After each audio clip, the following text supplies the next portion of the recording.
Hello friends, नमस्कार। देखिए आपके स्क्रीन के सामने ये जो सवाल है ना, पहले नंबर का सवाल, ये गणित का सवाल है और ये नेट में भी पूछा गया है।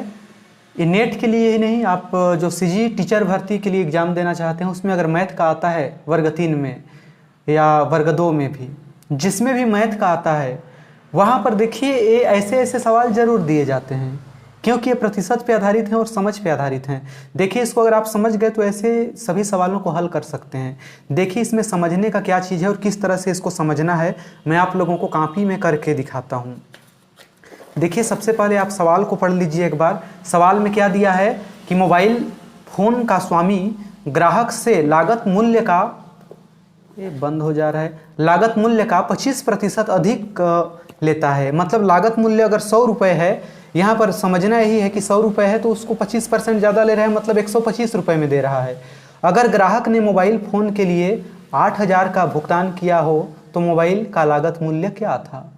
तो देखिए इसमें क्या किया गया है, ये बिल्कुल सरल सवाल है। इसमें 100% होता है, इसका कीमत 100% था, तो मोबाइल फ़ोन का स्वामी ग्राहक से लागत मूल्य जो 100% लगाया था उसका 25% और ले लिया, मतलब 125% ले लिया। और जो 125% लिया ना, इसी 125% का मान है 8000 रुपया। तो 8000 रुपया अगर 25% का मान 8000 रुपये है तो आप हल करके बना सकते हैं कि 8000 रुपये अगर 125, 8000 को ऊपर लिखिए और नीचे 125 कीजिए। अब इसको आप हल कर दीजिएगा तो हल करने पर आपको आ जाएगा। चलिए जल्दी से हल कर लेते हैं इसको। तो देखिए वीडियो को रोक दिया था, यहाँ पर काटा पीटी करने के बाद ये 64 आता है इसका आंसर। मतलब 8000 भागित 125 आप कैलकुलेटर से भी करेंगे तो आता है 64। अब देखिए 64 तो मान आ गया 1% का, और अपने पास इसमें क्या पूछा गया है सवाल में कि मोबाइल का लागत मूल्य क्या है, मतलब 100% मूल्य कितना है। तो अगर 64 का गुणा 100 में करेंगे तो 6400 रुपया आएगा। और देखिए 6400 रुपया इसके ऑप्शन में भी दिया हुआ है और आंसर हमारा 6400 आया है। तो देखिए ऑप्शन में चौथे नंबर में तीसरे नंबर में दिया है सी में 6400। और आगे चलिए देखते हैं इसका आंसर, यहाँ पर पहले का दिया है सी नंबर है आंसर। तो देख लिए ना आप किस प्रकार आंसर आ जाता है। अगला सवाल देखिए इसी पर आधारित है, इसी के जैसा है, थोड़ा सा घुमा दिया गया है। तो अगर घुमाया जाता है तो वहाँ पर दिमाग लगाना जरूरी हो जाता है, क्योंकि थोड़ा सा जरूर घुमाया जाता है। सभी का पैटर्न एक समान से थोड़ा सा अंतर रहता है। देखिए यहाँ पर 5वें नंबर को देखिए आप, किसी गांव के 5% निवासियों की मलेरिया से मृत्यु होने के बाद पूरा गांव भयाक्रांत हो गया। उसके दौरान शेष ग्रामवासियों में से, यहाँ पर जो शेष ग्रामवासियों में से बोल रहा है ना, यही सवाल को कठिन बनाता है। 20% लोग गांव छोड़कर अन्यत्र चले गए, जिसके परिणाम स्वरूप गांव में कितने लोग रह गए।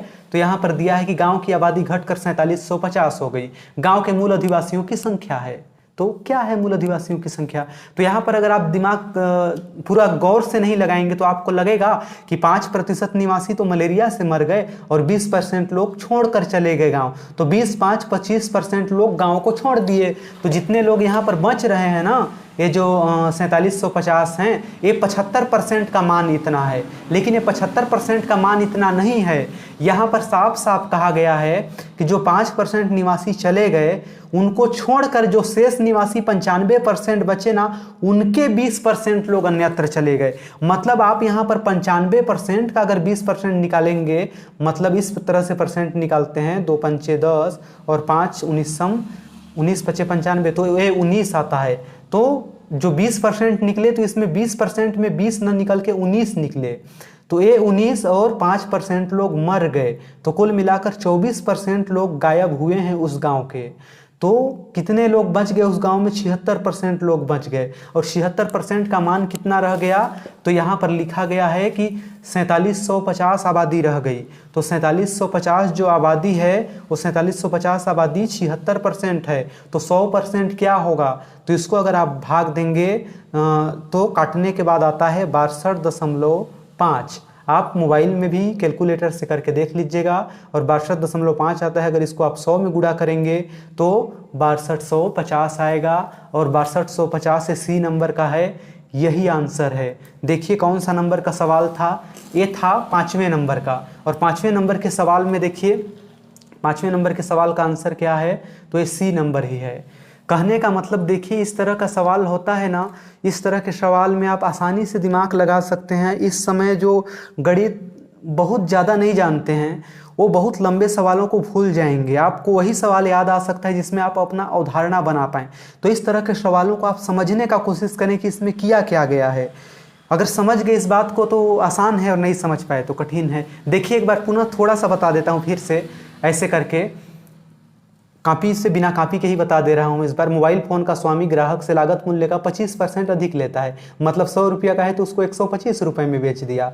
तो बोलता है कि मोबाइल फ़ोन के लिए 8,000 देना पड़ा, तो 8,000 देना पड़ा, तो 8,000 रुपया दिए, तो इसमें 25% को मिला के 8,000 रुपया दिए।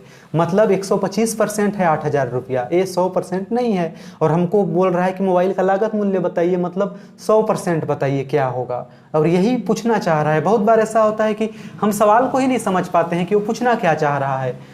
और इसमें देखिए उसी तरह ये सवाल है, इसमें भी वही कहा गया है कि मलेरिया से इतने लोग मृत्यु हो गया, इतने लोगों का, और इतने % लोग चले गए और बचे उन लोग, इतने लोग बच गए और इतने लोग बचे। तो हमको खुद को पता लगा लेना है कितने लोग बचे, कितना % के समान है। अगर इसको आप पता लगा लिए फिर आंसर बन जाएगा। और ये सब देखिए नेट तक में भी पूछा गया है। अगर आप लोग इसको बना लेते हैं तो इस तरह से और भी सवालों को बना ही सकते हैं।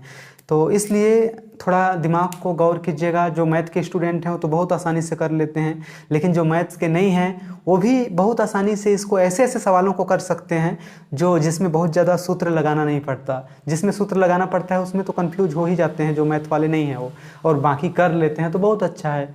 चलिए, वीडियो कैसा लगा ज़रूर कमेंट कीजिएगा। नेक्स्ट वीडियो में पुनः मिलते हैं, तब तक के लिए नमस्कार।